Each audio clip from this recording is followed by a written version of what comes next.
નમસ્કાર મિત્રો, સ્વાગત છે તમારું ગુજરાત માહિતી યુટ્યુબ ચેનલમાં।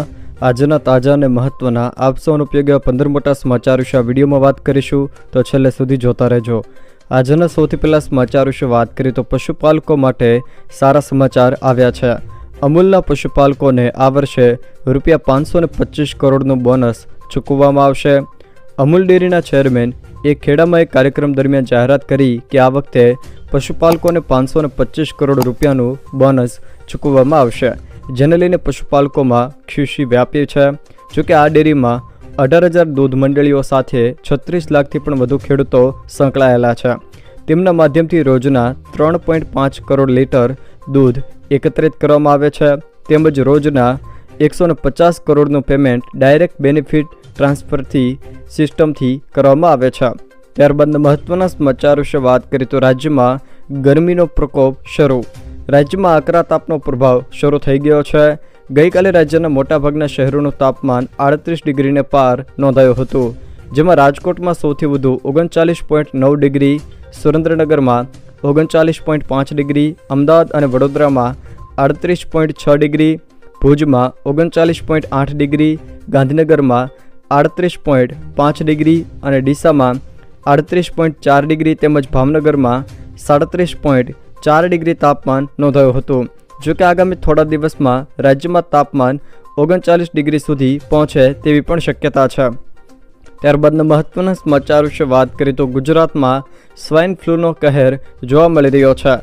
ગુજરાતમાં સ્વાઇન ફ્લૂએ કેર વર્તાવ્યો છે। એક જ મહિનામાં 180 કેસ નોંધાયા છે, જ્યારે સ્વાઇન ફ્લૂના 9 દર્દીઓના મૃત્યુ પણ થયા છે। 2023ના આખા વર્ષમાં કુલ 212 કેસ નોંધાયા હતા, જ્યારે 3ના મોત થયા હતા। જોકે 2 મહિનામાં 245 દર્દી તેમજ કેસ અને મોત મામલે ગુજરાત દેશમાં ચોથા ક્રમે છે। ત્યારબાદના મહત્વના સમાચાર વિશે વાત કરીએ તો રિઝર્વ બેંક ઓફ ઇન્ડિયા દ્વારા ક્રેડિટ કાર્ડ માટે મોટો નિર્ણય લેવામાં આવ્યો છે। રિઝર્વ બેંક ઓફ ઇન્ડિયાએ બેંકો અને ફાઇનાન્સ કંપનીઓની મનમાની દૂર કરીને ક્રેડિટ કાર્ડ સંબંધિત નિયમોમાં મોટા ફેરફારો કર્યા છે। આરબીઆઈએ ગ્રાહકોને તેમની ઈચ્છા મુજબ ક્રેડિટ કાર્ડ વિકલ્પ પસંદ કરવાનો અધિકાર આપ્યો છે, તેમજ હવે ગ્રાહકો બિલિંગ સાયકલનો વિકલ્પ જાતે પસંદ કરી શકશે। ગ્રાહકો બિલિંગ સાયકલમાં પણ ફેરફાર કરી શકશે। નવા નિયમ અનુસાર કાર્ડ ધારકો તેમની ઈચ્છા મુજબ કોઈપણ નેટવર્ક પસંદ કરી શકશે। ત્યારબાદના મહત્વના સમાચાર વિશે વાત કરીએ તો પૃથ્વી સાથે શક્તિશાળી વાવાઝોડું ટકરાયું છે। અમેરિકી agency national oceanic and atmospheric administration મુજબ રવિવારે G4 કેટેગરીનું એક શક્તિશાળી જીઓમેગ્નેટિક વાવાઝોડું પૃથ્વી પર ત્રાટક્યું। રિપોર્ટ અનુસાર સપ્ટેમ્બર 2017 પછી પૃથ્વી પર ટકરાતું આ શક્તિશાળી ભૂચુંબકીય તોફાન છે, જે કોરોનલ માસ ઇન્જેક્શનના કારણે આવે છે, જે અવકાશના હવામાનને અસર કરે છે। ત્યારબાદના મહત્વના સમાચાર વિશે વાત કરીએ તો શું ડુંગળીની નિકાસ શક્ય નહીં બને? લોકસભાની ચૂંટણી પહેલાં સરકારે ડુંગળીની નિકાસ પરનો પ્રતિબંધ અનિશ્ચિત સમય માટે લંબાવી દીધો છે। ડિસેમ્બર 2023થી લાગેલો પ્રતિબંધ 31 માર્ચે હટવાનો હતો। મલેશિયા, નેપાળ, બાંગ્લાદેશ, UAE ભારતથી ડુંગળી આયાત કરે છે। નિકાસ પ્રતિબંધને પગલે આ દેશો ડુંગળીના ઊંચા ભાવ સાથે સંઘર્ષ કરી રહ્યા છે।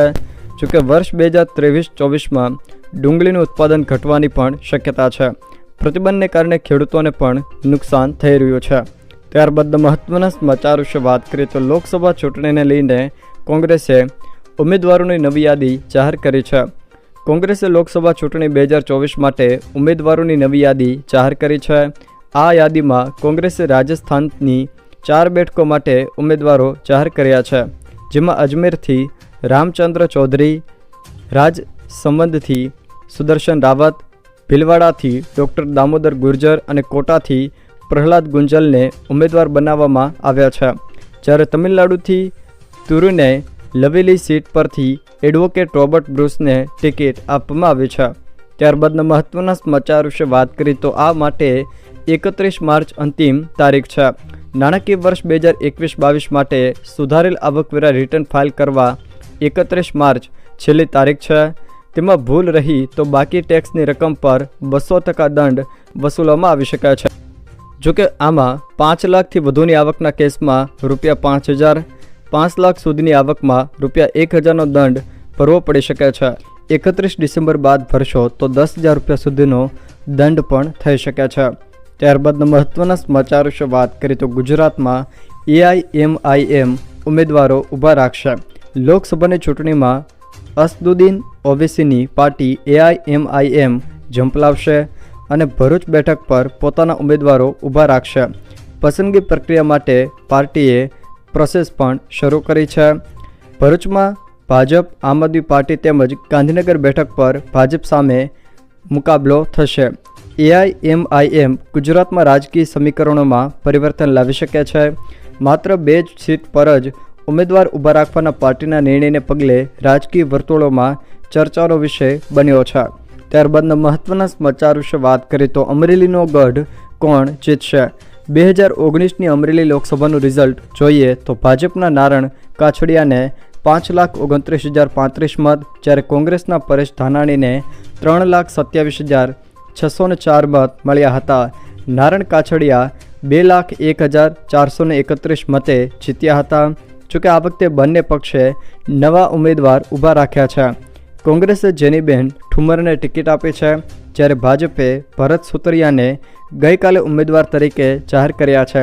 ભાજપ તરફી રહેલી આ સીટ આ વખતે કોણ બાજી મારશે તે તમે કોમેન્ટ કરીને કોમેન્ટ બોક્સમાં તમારું મંતવ્ય જરૂરથી જણાવજો. ત્યારબાદના મહત્વના સમાચાર વિશે વાત કરીએ તો IPL 2024નું તમામ 74 મેચોનું શેડ્યુલ જાહેર કરવામાં આવ્યું છે. IPLની બધી મેચોનું સંપૂર્ણ શેડ્યુલ હવે જાહેર થઈ ગયું છે. પ્રથમ તબક્કામાં 7 એપ્રિલ સુધી શેડ્યુલ જાહેર કરવામાં આવ્યું હતું. BCCIએ બાકીનું શેડ્યુલ જાહેર કર્યું છે. લીગ મેચો 8 એપ્રિલથી 19 મે સુધી રમાશે. 21 મે ક્વોલિફાયર 1 અને 22 મેએ એલિમિનેટર અમદાવાદમાં રમાશે, જ્યારે 24 મેએ ક્વોલિફાયર 2 અને 26 મેના રોજ ફાઇનલ મેચ ચેન્નઈમાં રમાશે. ત્યારબાદના મહત્વના સમાચાર વિશે વાત કરીએ તો ગુજરાતમાં લોકસભા ચૂંટણીમાં કોની સામે કયા ઉમેદવાર લડશે? હવે વાત કરીએ ભાજપ, કોંગ્રેસ અને આમ આદમી પાર્ટીમાં કઈ બેઠક પરથી કોણ ચૂંટણી લડશે તેનું લિસ્ટ સામે આવ્યું છે. જેમાં કચ્છમાં ભાજપના વિનોદ ચાવડા સામે કોંગ્રેસના નીતિન લાલણ ચૂંટણી લડશે. બનાસકાંઠામાં ડૉક્ટર રેખાબેન ચૌધરી સામે કોંગ્રેસના ગેનીબેન ઠાકોર, પાટણ બેઠક પરથી ભરતસિંહ ડાભી સામે કોંગ્રેસના ચંદનજી ઠાકોર, મહેસાણા બેઠક પરથી ભાજપના હરિભાઈ પટેલ, સાબરકાંઠા બેઠક પરથી ભાજપના શોભના બારિયા સામે કોંગ્રેસના તુષાર ચૌધરી, ગાંધીનગર બેઠક પરથી અમિત શાહ સામે સોનલ પટેલ, અમદાવાદ પૂર્વ બેઠક પરથી હસમુખ પટેલ ચૂંટણી લડશે. અમદાવાદ પશ્ચિમ બેઠક પરથી ભાજપના દિનેશ મકવાણા સામે કોંગ્રેસના ભરત મકવાણા, સુરેન્દ્રનગર બેઠક પરથી ભાજપના ચંદુભાઈ શિહોરા અને રાજકોટ બેઠક પરથી ભાજપમાં પરસોત્તમભાઈ રૂપાલાનું નામ જાહેર કરવામાં આવ્યું છે. જોકે પોરબંદર બેઠક પરથી મનસુખભાઈ માંડવિયા સામે કોંગ્રેસના લલિત વસોયા, જામનગર બેઠક પરથી પૂનમબેન માડમ સામે કોંગ્રેસના જેપી મોરવિયા ચૂંટણી લડશે, જ્યારે જૂનાગઢ બેઠક પરથી રાજેશભાઈ ચુડાસમાનું નામ જાહેર કરવામાં આવ્યું છે. અમરેલી બેઠક પરથી ભાજપના ભરતભાઈ સુતરિયા સામે કોંગ્રેસના જેનીબેન ઠુમ્મર, ભાવનગર બેઠક પરથી ભાજપના નીમુબેન બાંભણિયા સામે આમ આદમી પાર્ટીના ઉમેશ મકવાણા ચૂંટણી લડશે. આણંદ બેઠક પરથી મિતેશ પટેલ સામે કોંગ્રેસના અમિત ચાવડા, ખેડા બેઠક પરથી ભાજપના દેવુસિંહ ચૌહાણ સામે કાળુસિંહ ડાભી, પંચમહાલ બેઠક પરથી ભાજપના રાજપાલસિંહ જાદવ સામે કોંગ્રેસના ગુલાબસિંહ ચૌહાણ ચૂંટણી લડશે. દાહોદ બેઠક પરથી જસવંતસિંહ ભાભોર સામે કોંગ્રેસના ડૉક્ટર પ્રભા તાવિયાડ, વડોદરા બેઠક પરથી ભાજપ દ્વારા ડૉક્ટર હેમાંગ જોશીનું નામ જાહેર કરવામાં આવ્યું છે. જોકે આ બેઠક પરથી અગાઉ રંજન ભટ્ટનું નામ જાહેર કરવામાં આવ્યું હતું. જોકે ભારે વિવાદ બાદ ડૉક્ટર હેમાંગ જોશીનું નામ ભાજપ દ્વારા જાહેર કરવામાં આવ્યું છે. જ્યારે છોટાઉદેપુર બેઠક પરથી ભાજપના જસુ રાઠવા સામે કોંગ્રેસના સુખરામ રાઠવા, ભરૂચ બેઠક પરથી મનસુખ વસાવા સામે આમ આદમી પાર્ટીના ચૈતર વસાવા ચૂંટણી લડશે. બારડોલી બેઠક પરથી પ્રભુભાઈ વસાવા સામે કોંગ્રેસના સિદ્ધાર્થ ચૌધરી, સુરત બેઠક પરથી ભાજપના મુકેશ દલાલ સામે નિલેશ કુંભાણી ચૂંટણી લડશે. જ્યારે નવસારી બેઠક પરથી ભાજપ દ્વારા CR પાટીલનું નામ જાહેર કરવામાં આવ્યું છે. જોકે વલસાડ બેઠક પરથી ધવલ પટેલ સામે કોંગ્રેસના અનંત પટેલ ચૂંટણી લડશે. આમ ગુજરાતમાં લોકસભા ચૂંટણીમાં કયા કયા ઉમેદવારો કોની સામે ચૂંટણી લડશે તે અહીંયા તમે જોઈ શકો છો। જો મિત્રો આ વિડીયો તમને પસંદ આવ્યો હોય તો વિડીયોને લાઇક કરો, તમારા મિત્રો સાથે શેર કરો અને જો તમે અમારી ચેનલમાં નવા હો તો ચેનલને સબસ્ક્રાઈબ જરૂર કરજો, જેથી મારા આવનારા તમામ વિડીયોની માહિતી તમારા સુધી પહોંચી શકે।